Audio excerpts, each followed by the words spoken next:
So I think Ash's ACOG weapon is viable compared to the other one. The G36C, yeah, it's viable because of the ACOG. And I think that's really good. Because think about it. We have certain operators that have more than one gun. And more often than not, like on Jackal, majority of people play the AR because it's statistically way better. On IQ, majority of people play the G8 light machine gun because it is vastly better.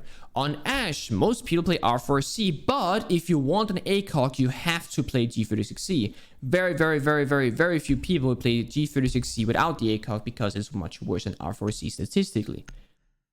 The issue that comes with this, I think Ash is a good example of a good operator. She has one weapon that's good without ACOG and one weapon that's less good with an ACOG. You can choose. Would you want the ACOG for worse stats or would you want the holo with better stats? That makes sense. But why on IQ would you ever pick the AUG or the Commando over the G8? It's only if it's a specific, very personal preference. Back in the day, everybody played Commando on IQ because it's a really fucking good gun. But ever since the G8 got the angle grip, 90% of people, they play the G8 now. So IQ has 3 weapons. One which gets played significantly more than the others, and one that just by nature is extremely overpowered, that is being a G8. And then we have some operators that that have reused weapons. Like Omai has the AUG, for example, and the MP5K. If you took away the AUG from IQ and only gave it to Omai, then Omai has a unique weapon. And because nobody plays it on IQ anyway, right? Like, those kind of small changes could make a huge impact. Because a lot of operators have multiple... Did you shoot my drone? What should a good IGL do, in my opinion? I think, to put it simple, a good IGL should do what his team needs. Which is a very vague answer, right? So for some teams, a good IGL is the guy that's like, guys, for this strat, we need a Claymore. Let's make sure we get a Claymore. It's like the guy that keeps track of what you need, like the checklist.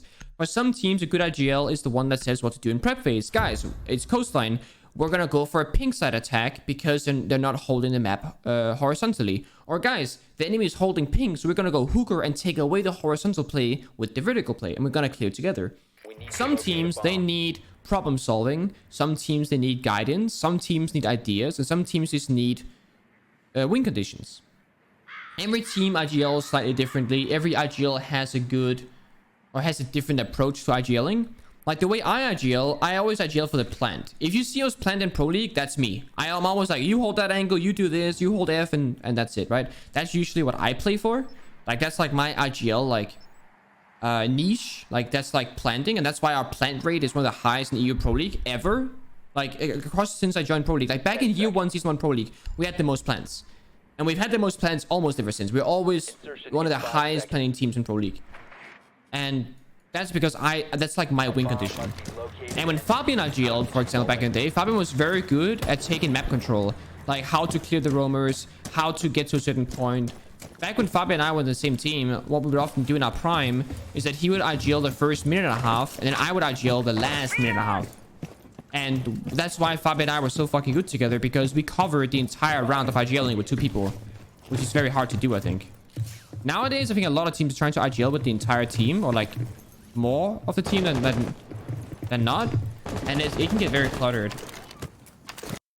I think it's hard because IGLing is not one thing, and I think IGLing is easily summed down to being vocal, right? And not only walk dead, walk here, reloading, pushing, joining. I mean, that's being vocal, but it's just yourself. You're just saying what you see, right?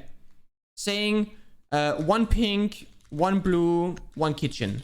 That's just stating where they are. That's not really difficult to do. That's just speaking. An IGL in a perfect world would come with a solution. You know, 1 pink, 1 blue, 1 kitchen. Let's push from office side, or let's isolate the pink guy and we do it this way. Or the guy in kitchen has no backup. Let's isolate that guy instead. Like, you need to look at what they have and then come with a solution.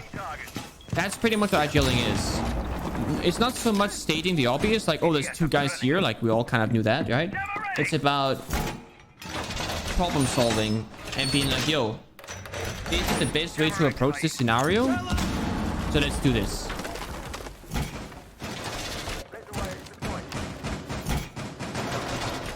And that's the hard part. Muted, Pengu? Yes, sir. It's the same with people that are good at droning. And anyone can drone and say, yo, this is clear, you know? But being like, yo, this is clear. You should hold this angle.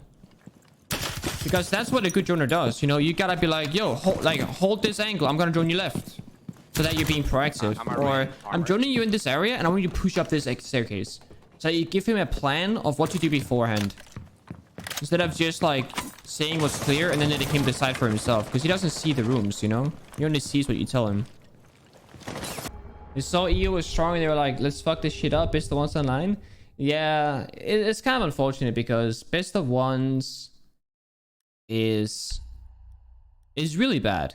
Like, I think it's hard to understand just how bad they are until you really think about it for a while.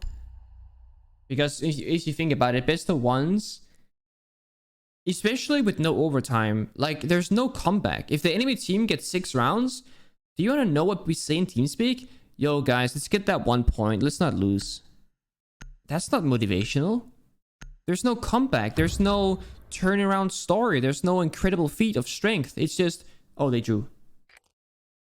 And the second you reach 6 points, you're like, oh, well, we got 1 point guaranteed now. We don't even gotta try as hard if you don't need to. I mean, obviously you do need to, but you know what I mean?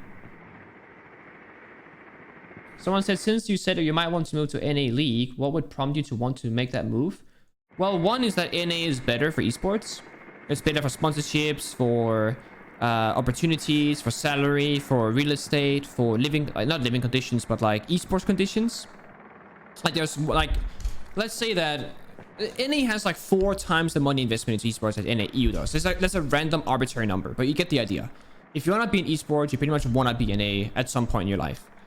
That's why most big esports are also NA based. Like there's a lot more traffic there, right? A lot of streamers, YouTubers are American based.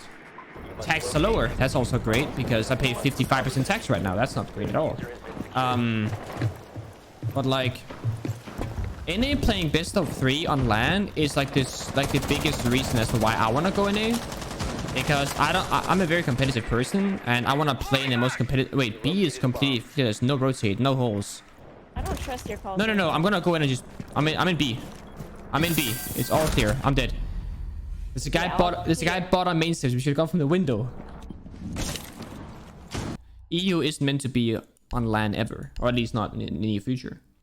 And you can't really do EU on LAN because where do you go? Well, you gotta go Germany or France, like Berlin or Paris, which are both really expensive to live in and to move to. And NA is NA. EU is so many different countries and you're based in one area and real estate is extremely expensive in most of Europe. In NA, you can go to Vegas and just fucking buy a mansion dirt cheap and just move 5 players in and they can just host like build a fucking office or studio and just stream the games from there. It's extremely cheap. In EU, you gotta pay fucking millions for nothing. And, you know, moving people across countries and everything else, and not every country works in English because like France is French and Germany is German and Danish is Danish, you know, or Denmark is Danish. Language barrier wise makes life so much more difficult as well. The only place that would make sense, like or the most sense, is England. But England is not a part of EU and there's a lot of issues there and like what is what and who the fuck wants to live in England anyway, you know what I mean? Like it's hard, man. EUL basically is most likely never gonna be localized, and if it is, I don't know if orcs wanna buy into it. Because they're not like they're just losing money. You know how EG and LG, they both didn't want to invest, so they quit EU Pro League, and that's why those rosters were orcless.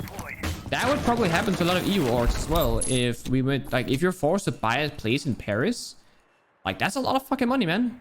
And you're not really getting anything out of it that you would otherwise. That's why you know, that's why people play from home usually. Because she's done all this for me. So I basically got my shit together. And if I failed going pro in Siege, I would have tried to become like a doctor or a lawyer or something successful that she could be proud of. And that could help her pay out her debt because she had a lot of debt back then. Yo, Zach. But I ended up paying that debt with my Pro League money instead. You had to say it again. After winning my first invitational, I spent all that money paying off her like $45,000 debt that she had for like 20 years. And I ended up making her proud that way instead. Because we were always struggling financially because of that debt. Because she took a loan to get a house with her husband back in like 2000 and I don't know, 2003, 2002. And basically he left us one day, just said, hey, I'm not coming home anymore. And she had just given birth to my brother like 9 months earlier. So he was a baby and he left. And then we had to like sell the house, like forced auction. And then he bought the house. The man who left us bought the house. Like, so he lives there, or used to live there. And we were paying for him to live there basically for 20 years. And we were struggling. So we had debt from that. Well, we paid it off.